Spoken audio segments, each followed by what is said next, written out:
बातों से ज़्यादा हुजूर की बातों को अहमियत देने की कोशिश करें। मैं थोड़ी देर कुछ बातें पेश करने की सआदत हासिल करूंगा। अल्लाह रब्बुल इज़्ज़त मुझे हक़ कहने और आप सबको हक़ सुनने की तौफीक अता फरमाए। ये हमारा काफिला लुटा क्यों? आज पूरी दुनिया में दर बदर की ठोकरें हम क्यों खा रहे हैं? हमारी बर्बादी के असबाब क्या हैं? हमारी तबाही की वजूहात क्या हैं? कभी हमने जानने की कोशिश नहीं की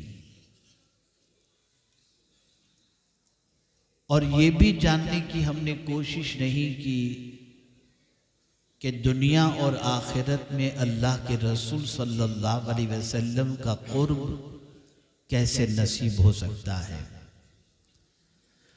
हमारा हाल ये है कि नफ्स के ऐसे गुलाम बन चुके हैं कि जो नफ्स कहता है वही करते हैं, जो अल्लाह और उसके रसूल फरमाते हैं वो करने के लिए तैयार ही नहीं।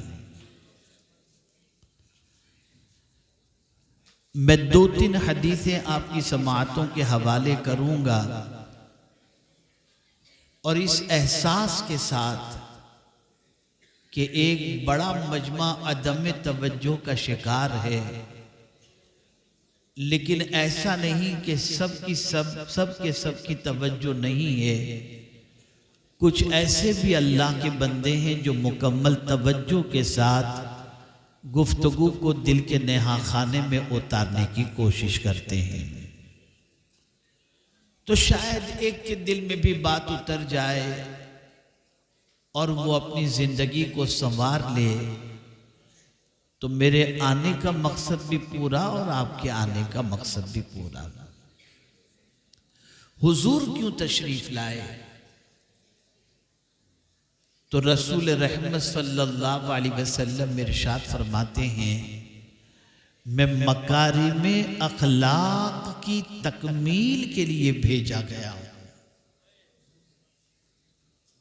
हुजूर हमारे अखलाक को संवारने के लिए आए, हमारी आदतों को संवारने के लिए आए, बल्कि इबादत का जो हुक्म है वो आदात संवारने ही के लिए है। जितनी भी इबादतें हैं उन सारी इबादतों का मकसद हमारी आदत सुधर जाए। लेकिन जिस कौम को सुधरने का जज्बा ही न हो वो कौम क्या सुधरेगी? और हैरत की बात है कि आलमी सतह पर हमारी जो हालत है वो जानने के बावजूद भी हम सुधरने को तैयार नहीं हैं। तो अब नहीं सुधरेंगे तो कब सुधरेंगे? अगर कुछ नहीं कर सकते तो कम से कम अपने अखलाक को तो दुरुस्त कर लो। और अगर कोई अपने अखलाक को दुरुस्त कर ले तो जानते हैं उसका मकाम क्या है?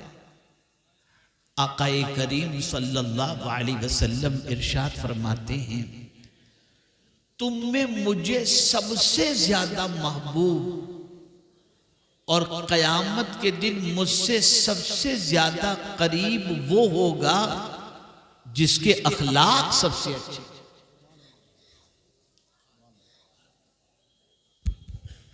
सुभान अल्लाह, सुभान अल्लाह।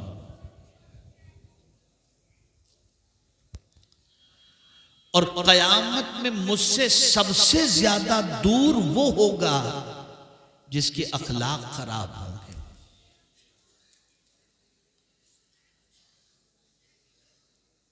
बड़ी मुश्किल से लोग पंजवक्ता नमाज कुछ पढ़ पाते हैं। मैं नहीं जानता कि यहां जितने लोग आए हैं उनमें से कितनों ने इशा की नमाज पढ़ी या पढ़ने का इरादा रखते हैं।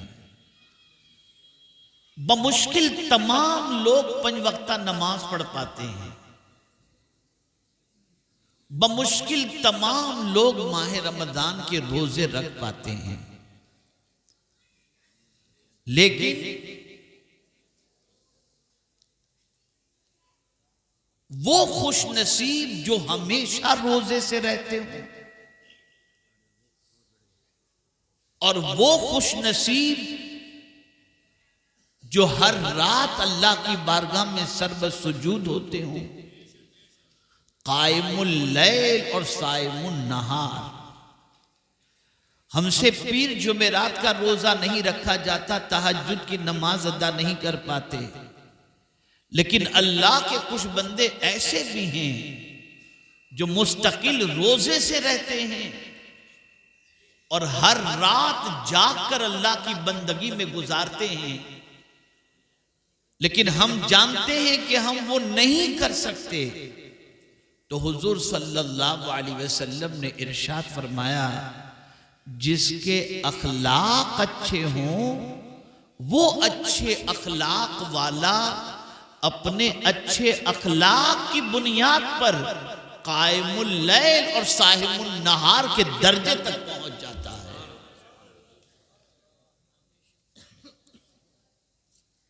और इसी के साथ ईमान सबको प्यारा है, लेकिन हुजूर सल्लल्लाहु अलैहि वसल्लम फरमाते हैं,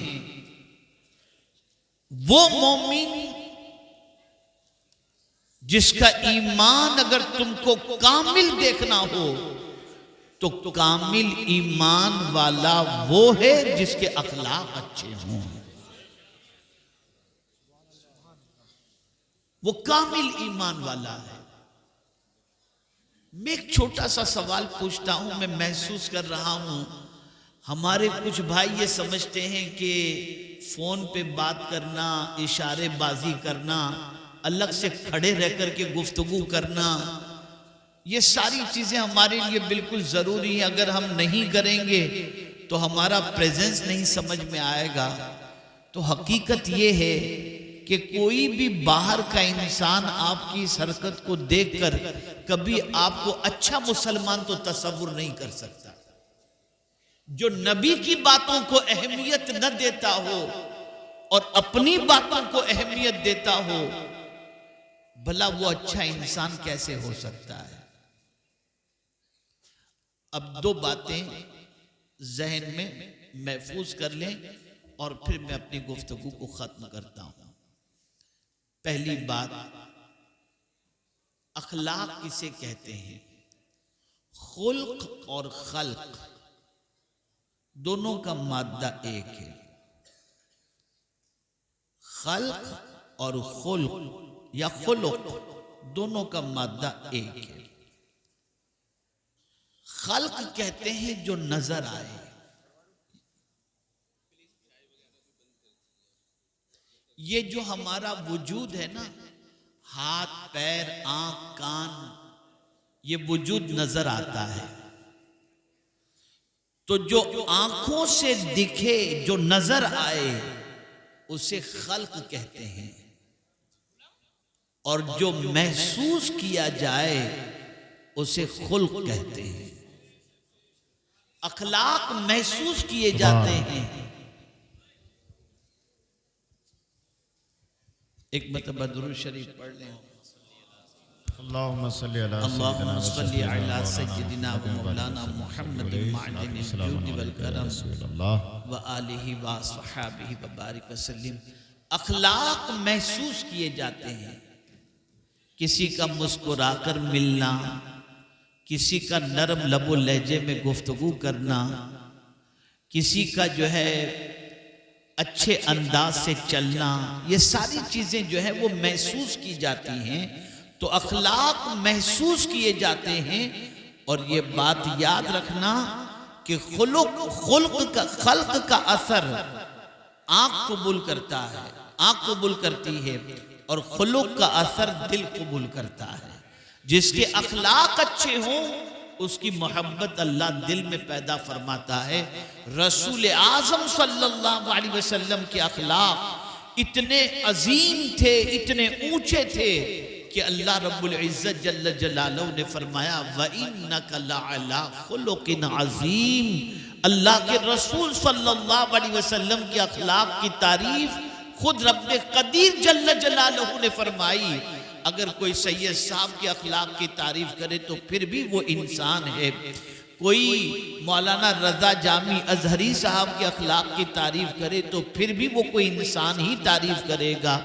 और इसी तरीके से मौलाना यामीन साहब और दिगर उलमा जितने यहाँ पर मौजूद हैं, उनकी कोई अगर तारीफ करे तो हो सकता है मोहब्बत में, गुलू में, अकीदत में किसी वजह से वो करता हो, लेकिन अल्लाह अगर किसी की तारीफ करता हो अखलाक की, तो मेरे रब की शान ये है, वमन अस्दक़ु मिनल्लाहि क़ीला, अल्लाह से ज्यादा सच्ची बात किसकी हो सकती है।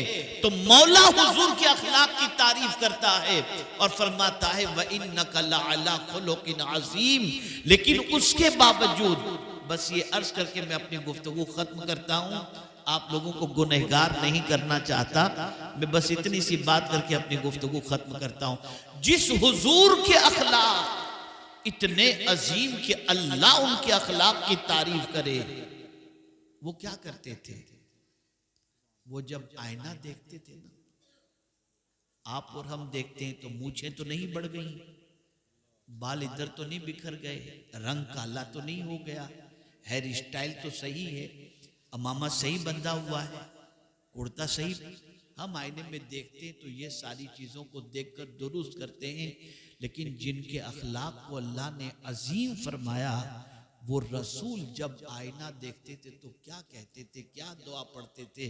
कहते थे अल्लाहुम्मा अहसिन खुल्की कमा हस्सनत खल्की, ए अल्लाह मेरे अखलाक अच्छे फरमा जिस तरीके से तूने मेरी सूरत को अच्छी फरमाया है।